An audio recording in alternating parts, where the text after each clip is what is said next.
మారు మనసు పొందడానికి ఆయన పాపులను పిలుస్తున్నాడు అనే సత్యాన్ని జ్ఞాపకం చేస్తూ ఉన్నాను. ప్రియమైనటువంటి వాళ్ళరా, పాపులను పిలిచిన వాడు యేసుక్రీస్తు ప్రభు, పాపులను చేర్చుకున్నవాడు యేసుక్రీస్తు ప్రభు, పాపులతో కలిసి భోజనము చేసిన వాడు యేసుక్రీస్తు ప్రభు, పాపముల కొరకు బలి అయిపోయినటువంటి వాడు, పాపముల కొరకు ప్రాయశ్చిత్తము చేసినటువంటి వాడు యేసుక్రీస్తు ప్రభు, పాప విమోచన కొరకు రక్తము కార్చిన వాడు యేసుక్రీస్తు ప్రభు.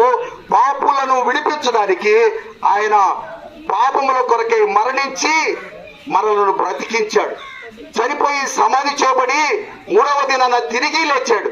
ప్రియమైనటువంటి వాళ్ళరా, మానవుడు దేవునితో నివసించడానికి యేసుక్రీస్తు ప్రభువు పరలోకములో ప్రతి ఒక్కరికి స్థలాన్ని సిద్ధపరుస్తున్నాడు.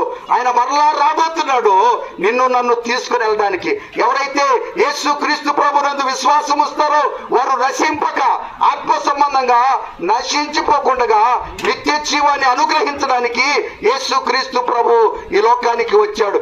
పరిశుద్ధ గ్రంథంలో ఒక మాట ఉంటుంది, అపోస్తల కార్యములు 17వ అధ్యాయము 30-31 వచనాన్ని మనం చూడగలిగితే, ఆ అజ్ఞాన కాలములో దేవుడు చూచి చూడనట్లుండెను, ఇప్పుడైతే అంతటను అందరూ మారు మనసు పొందవలనని ఆయన మనుషులకు ఆజ్ఞాపించుచున్నాడు. ఎందుకనగా తాను నియమించినటువంటి మనుషుల ద్వారా భూలోకమునకు తీర్పు తీర్చడి ఒక దినాన్ని నిర్ణయించున్నాడు. మృతుల్లో నుండి ఆయన లేపినందువలన దీనిని నమ్ముటకు ఆధారమును కలుగజేసి ఉన్నాడు. ప్రియమైనటువంటి వాళ్ళరా, ఈ వాక్యాన్ని మీరు పరిశీలించగలిగితే ఈ వాక్యములో ఆజ్ఞ ఉంది, మారు మనసు పొందాలనే ఒక ఆజ్ఞ ఉంది. రెండోది, మారు మనసు పొందనటువంటి వానికి తీర్పు ఉంది.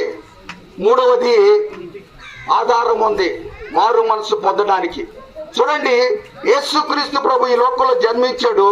ఆయన జన్మ ప్రపంచ చరిత్రను 2 భాగాలుగా చేసింది.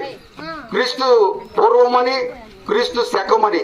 ఆయన పుట్టక ముందు క్రీస్తు పూర్వమని, ఆయన పుట్టిన తర్వాత క్రీస్తు శకమని. రెండోది, యేసుక్రీస్తు ప్రభు సిలువలో రక్తం కార్చి ప్రాణం పెట్టి చనిపోయాడు. యేసు ప్రభు చనిపోయాడు అని చెప్పడానికి ఆధారం ఏంటంటే సిలువ. యేసు ప్రభు చనిపోయిన తర్వాత సమాధి చేయబడ్డాడు, ఆయన 3వ దినాన తిరిగి లేచాడు. ఆధారం ఏంటంటే సమాధి.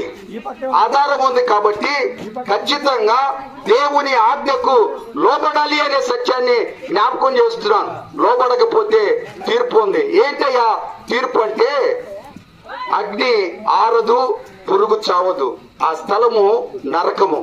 అక్కడ ఏడ్పును పళ్ళు కొరుకుటయు ఉంటది. ధనవంతుడు చనిపోయాడు, ఆయన పాతాళములోనికి వెళ్ళిపోయాడు.